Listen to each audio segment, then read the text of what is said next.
Nonetheless, the two of us became convinced that we should not only embark on an epic journey, but begin someplace incredibly daunting and remote where none of our friends had ever set foot before.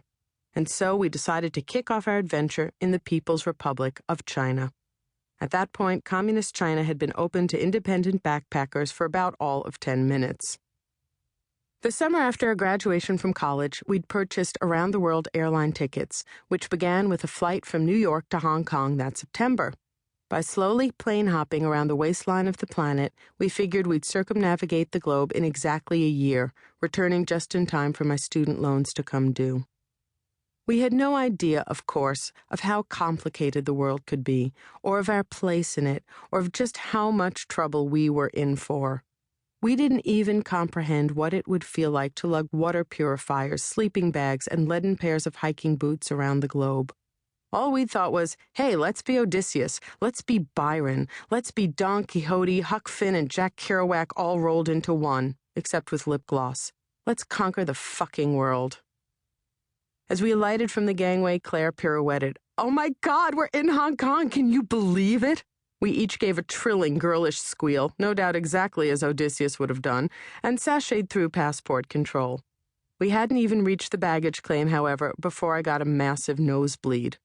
Blood pooled in my left nostril, dripping down my face. A sweet, meaty taste filled the back of my throat. Although I'd been sure to stuff a half-pound bag of M&Ms, my diaphragm, and my 913-page astrology guide, Linda Goodman's Love Signs, into my carry-on, it hadn't dawned on me to pack Kleenex.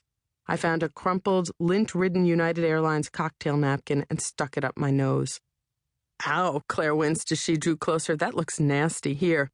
She guided me like a blind person across the concourse to the ladies' room. Thousands of women had passed through it during the day. Streamers of wet toilet paper lay matted across the floor.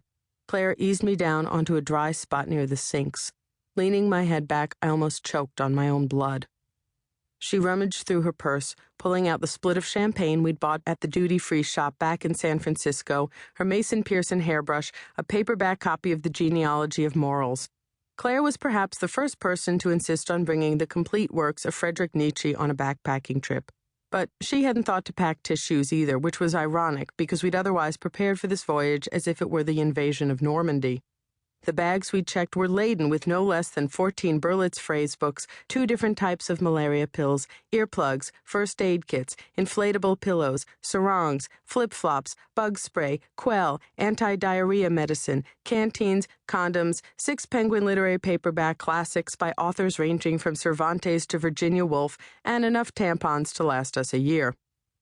Stay here, she instructed, pivoting around.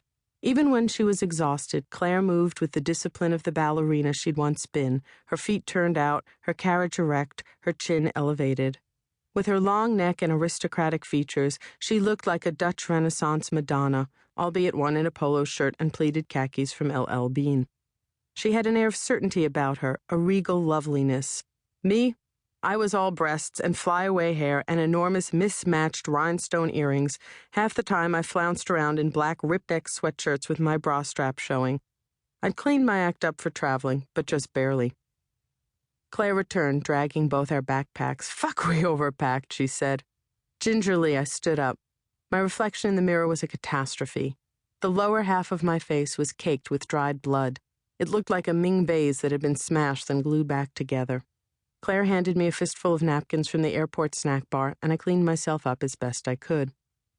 Now, if you've never really traveled before, and you've just flown over 31 hours in economy class, 2 rows up from the smoking section, to a foreign city in an upside-down, day-as-night, hallucinatory time zone, and you're filthy, as a general rule of thumb, it's a good idea to take a room at a Holiday Inn for a couple of days to get acclimated. But Claire and I would have none of this. We were determined to check ourselves directly into a shithole. All our lives, Claire and I had been ambitious, straight-A students who built dioramas of Aztec villages for extra credit in social studies, who recited Robert Frost poems for our parents' unsuspecting dinner guests, who took AP French in high school and edited the yearbook and wrote honors theses in college.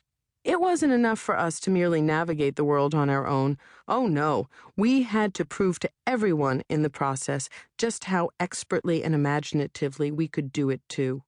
Like everything else in our lives, we seemed to believe our trip was something we'd be getting graded on.